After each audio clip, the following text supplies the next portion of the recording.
Momentet të ngrohta dhe të afërta po zhvillohen midis Bias dhe Tonit, dhe është e dukshme se lidhja e tyre po thellohet çdo ditë dhe më shumë.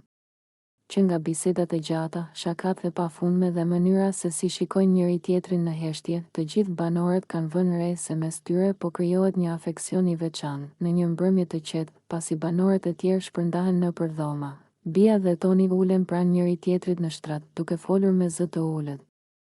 Ndriçimi i zbethi natës u jep atyre një intimitet të butë, një hapësirë pa shurmë ku mund të jenë vetvetja.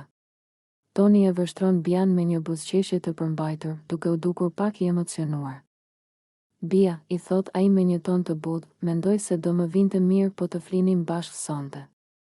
Thjesht të jemi afër, të flasim pak dhe të qetësohemi bashkë. Bia e shikon për disa sekonda, duke u menduar dhe pastaj buzëqesh lehtë. Ajo i afrohet më shumë, duke i vendosur dorën mbi dorën e tij. Pse jo? I thot me një zë të qetë. Edhe unë ndihem mirë pranë teje. Toni duket i lumtur që ajo e pranon kërkesën. Ai e përqafon lehtë në shpinë, duke e tërhequr afër ndërsa shtrihen të dy në shtrat. Bia vendos kokën mbi kraharorin e Tonit, duke dëgjuar rrahjet e zemrës së tij, ndërsa ai I ledhaton flokët me kujdes, sikur mos ta shqetësojë.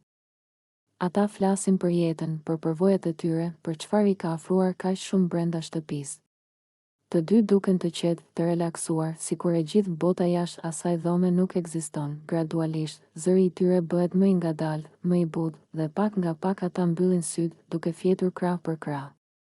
Momenti është I thjeshtë, por plot ndjenjë, një kapitull I ri në marrëdhënien e tyre, një hap që tregon se janë lidhur emocionalisht shumë më tepër se sa pritej. Natën e kalojnë bashkë, të qetë, të afërt dhe të sigurt në shoqërinë e njëri tjetrit, ndërsa gjithë shtëpia fillon të pyes çfarë do të ndodhë mes tyre nga ky moment dhe tutje.